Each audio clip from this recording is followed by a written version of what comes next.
మాట్లాడాల్సిందిగా కోరుకుంటున్నాం. ప్రొడ్యూసర్గా, యాక్టర్గా మన ముందుకు తీసుకొస్తున్నారు ఈ ఫిలింని. మీడియా మిత్రులకు, విచ్చేసిన అతిథులకు అందరికీ స్వాగతం. Thank you.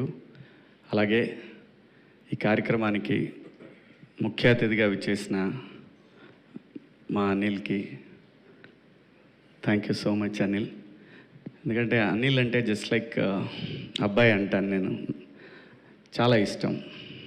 ఇది వ్యక్తిగతమైనటువంటి బాండేజెస్ అనమాట, అంతవరకే.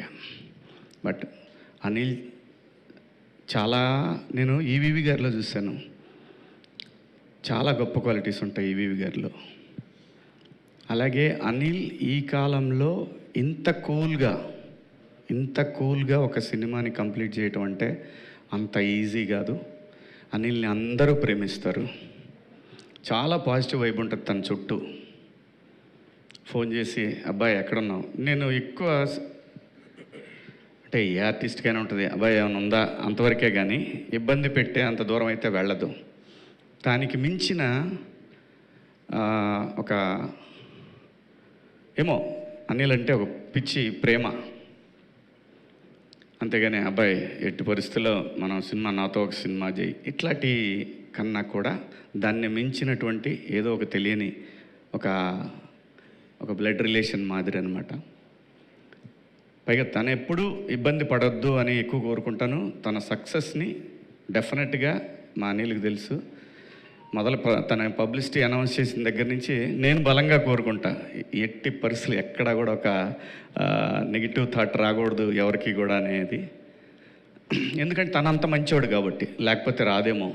తనంత మంచివాడు, మంచి టెక్నీషియన్, మంచి టాలెంటెడ్. బాస్కి ఆల్ టైమ్ రికార్డ్ ఇచ్చాడంటే సామాన్యమైన విషయం కాదు. అలాగే ఇంకా చాలా హిట్లు ఇస్తాండి ఈవీవి గారు. మీరు కృష్ణారెడ్డి గారు ఎలాగైతే వాళ్ళు ఫీల్డ్లో ఉన్నంతవరకు ఎలా హిట్లు కొట్టారు, ఖచ్చితంగా నాన్ స్టాప్ వరకు ఎలా హిట్లు కొట్టారు, ఖచ్చితంగా నాన్ స్టాప్ హిట్లు ఖచ్చితంగా కొడతాడు. మనం చూస్తాం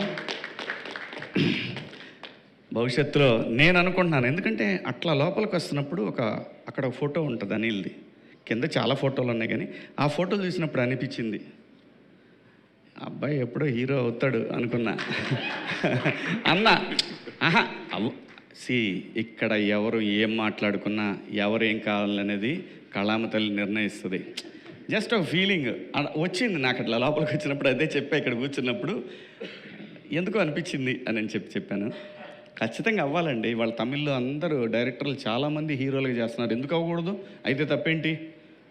ఆర్టిస్టులు డైరెక్టర్లు అవ్వచ్చు. రామారావు గారు hero, director, producer, makeup man, ఎన్ని చేశాడు రామారావు గారు. ఇచ్చేయి సినిమా రీమేక్ కూడా చెప్పాను ఇందాకనే. ఇచ్చేసాయి. అలీ గారు ప్రొడ్యూసర్గా. అమ్మ హీరో ఎవరో చెప్పను, ఎందుకంటే మళ్ళీ ఇప్పుడు జీత మొదలు పెడతారు, లేనిపోయింది మనకి వాళ్ళ. సో థ్యాంక్ యూ అండి. నా సినిమా గురించి మాట్లాడేదాన్ని నేనైతే మాత్రం ఒకటి గ్యారంటీ చెప్పగలను. నేను నిర్మాతగా నాకు బాపినీడు గారు ఒక బాధ్యత అప్పచెప్పారు. కథ విని సాయి గారు వాళ్ళ టీం ఒక బాధ్యత అప్పచెప్పారు. ఇది నా సొంత డబ్బులు పెట్టి తీసినటువంటి తాజ్మహల్ కన్నా కూడా నాకు చాలా ఇంపార్టెంట్ ఈ సినిమా. నేను ఖర్చు దగ్గరైనా, మేకింగ్ దగ్గరైనా, ఎక్కడైనా సరే వాళ్ళు నాకు బాధ్యత అప్పచెప్పిన దాన్ని నేను ఒక టీచర్లాగా బిహేవ్ చేశా. ఖచ్చితంగా అందులో డౌట్ ఏం లేదు. ఏ విషయంలోనైనా, ఏ సీన్ అయినా ఒకవేళ బాగాలేదు తీసిందంటే మళ్ళీ తీయాల్సిందే. అలా కూడా తీసాం. యాక్చువల్గా ఈ సినిమాలో సాంగ్ లేదు, కానీ ఆ సాంగ్ నన్ను హాంట్ చేస్తుంది ఎప్పటి నుంచో. ఆ పాయ అనే సాంగ్ ఎట్లా ఎవరికి కూడా ఈ సినిమాలో సాంగ్ అనే ఫీలింగ్ లేదు. నేను అన్నాను సిచ్యువేషన్ ఇది బాగానే ఉంటుందేమో చూడండి అన్న. అందరికీ నచ్చింది, ఇంక్లూడింగ్ సాయి గారు. ఈ సినిమాలో ఏ పని చేసినా, డైరెక్టర్లు అయినా సరే, ఆర్టిస్టులను అయినా సరే, టెక్నీషియన్లు అయినా సరే, ఏదైనా సరే, everything I have to report. అలాగే చేశాను ఈ సినిమాని. అలాగే వాళ్ళు నాకు ఏదైతే బాధ్యత అప్పచెప్పారో, ఏ రోజు కూడా వాళ్ళు రాలేదు, సెట్కి రాలేదు. అలాంటప్పుడు ఇంకా నా మీద ఇంకా ఎక్కువ బాధ్యత పడింది. మా నితిన్ గారు కానీ, అలాగే మన సాయి కిషోరు, సుహృత్తు, వీళ్ళందరూ కూడా మాకు ప్రమోషన్స్కి వచ్చేసరికి మనవాడి పేరు మర్చిపోతాను, మార్కెటింగ్ యువకాంత్ తను, అలాగే ఇంకా మా మహా అయితే ఇప్పుడు 1990s నుంచి పరిచయం నాకు. అందరూ కూడా ప్రతి ఒక్కటి కూడా అది ఒక పెద్ద టీం వర్క్ కంపెనీ అండి. అంతేగాని అక్కడ ఎవ్వరు బాస్లు అవి ఏముండదు, ఎవరి పని వాళ్ళు చేయాల్సిందే. అలాంటి ఒక కంపెనీతో నాకు ఎప్పటికీ విడదీయలేని బంధం ఏర్పడింది. ముఖ్యంగా దీనికి కారకులు బాపినీడి గారు. ఆయన ఎప్పుడు తలుచుకుంటానే ఉంటాను. ఆయన ఒక మాట అనబట్టే ఈరోజు నేను ఇక్కడ నిలబడి మళ్ళీ ఆర్టిస్ట్గా ఇంత బిజీ అయిపోయి వరుసన హిట్లు పడ్డాయంటే కారణం ఏదో చాలామంది కోరుకున్నారు, నువ్వు ఆర్టిస్ట్గా ఉండాలి, నువ్వు ఆర్టిస్ట్. అలా నన్ను రీఎంట్రీ ఇచ్చింది బాపినీడి గారు.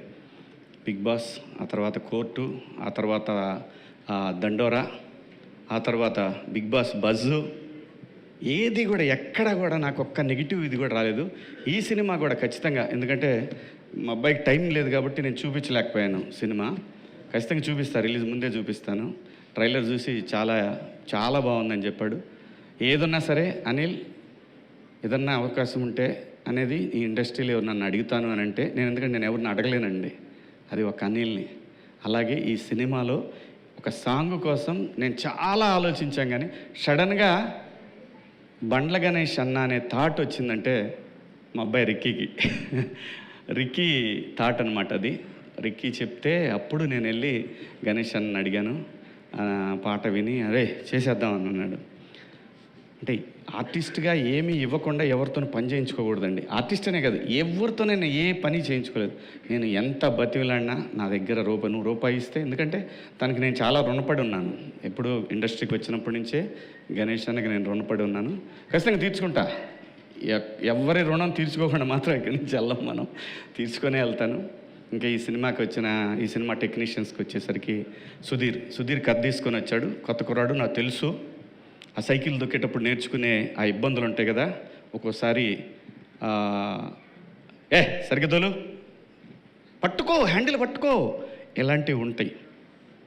సో వాళ్ళకి తెలుసు ఇలాంటివి అన్నీ కూడా. ఎందుకంటే తను చెప్పిన టెక్నీషియన్లే పెట్టుకున్నా మళ్ళీ. ఎందుకంటే నేనంటే వాళ్ళు క్లోజ్ అయితే బాగా వస్తుంది అవుట్పుట్. అది కెమెరామెన్ అయినా, ఎడిటర్ అయినా, ఎవరైనా సరే అందరినీ తనకి ఇష్టమైన టెక్నీషియన్లను పెట్టాను.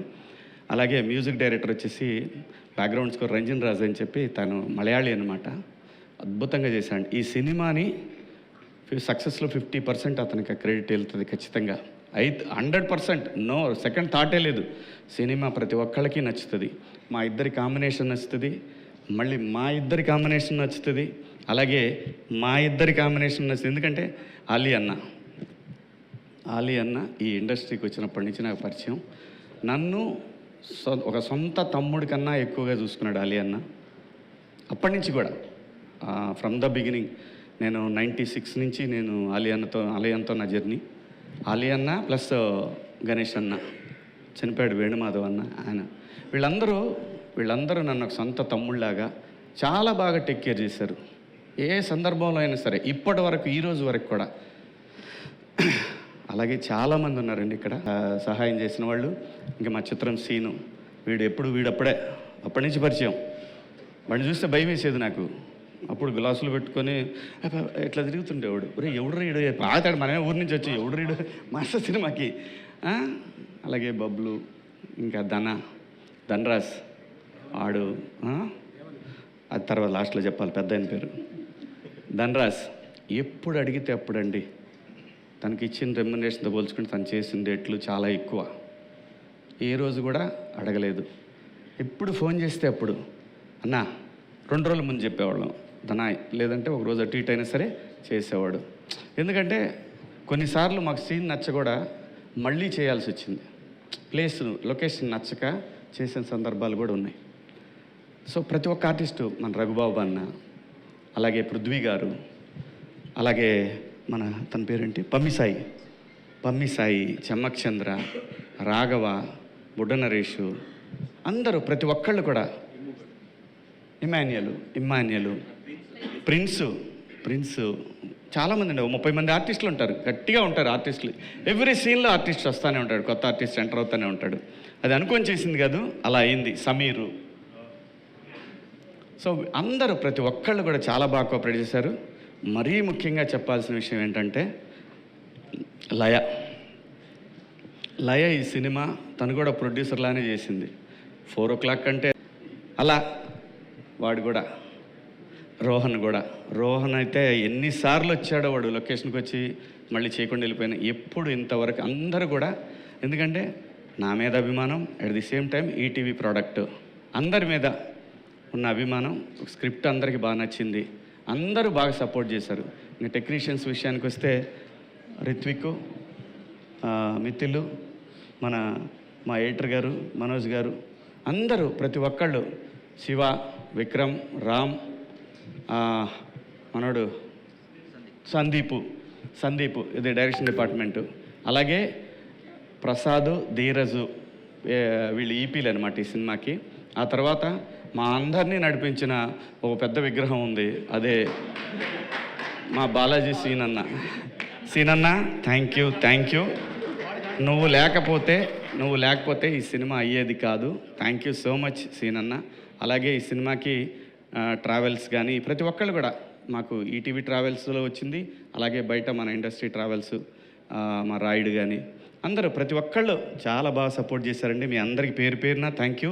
ఇంకెవరన్నా మర్చిపోయి ఉంటే, ఇంకెవరన్నా మర్చిపోలేదుగా, మనం ఒకే ఒక్క వ్యక్తిని మర్చిపోయానండి. అప్పటి నుంచి ఇప్పటి వరకు, నేను ఇండస్ట్రీకి వచ్చిన దగ్గర నుంచి ఈ రోజు వరకు నాకు ఇండస్ట్రీలో అతి ముఖ్యమైన ఫ్రెండ్స్లో ఒక ఫ్రెండ్ మా కమల్, మిత్రుడు కమల్.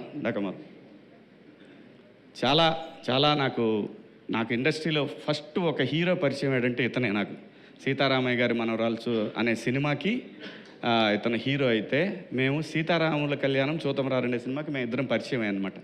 అప్పటి నుంచి ఈ రోజు వరకు నాతో ప్రతిరోజు ఫోన్ మాట్లాడుకొని ఉండడు. చాలా మంచోడు, మంచి ఆర్టిస్టు. మన దండోరాలో ఇతనికి చాలా మంచి పేరు వచ్చింది, రంగామామ. Thank you Kamal, thank you so much. అలాగే అందరండి, కాదంబరి కిరణ్ గారు, ఈ సినిమాకి పనిచేసిన కాదంబరి కిరణ్ గారు, ఇంకా చాలామంది ఆర్టిస్టులు పనిచేశారు. అందరికీ పేరున ధన్యవాదాలు. Thank you so much once again. Thank you Bapineedu garu, thank you Sai garu, thank you Nitin, thank you so much అండి మీ అందరికీ. అబ్బాయి thank you, I love you, thank you so much. Thank you Shivaji గారు.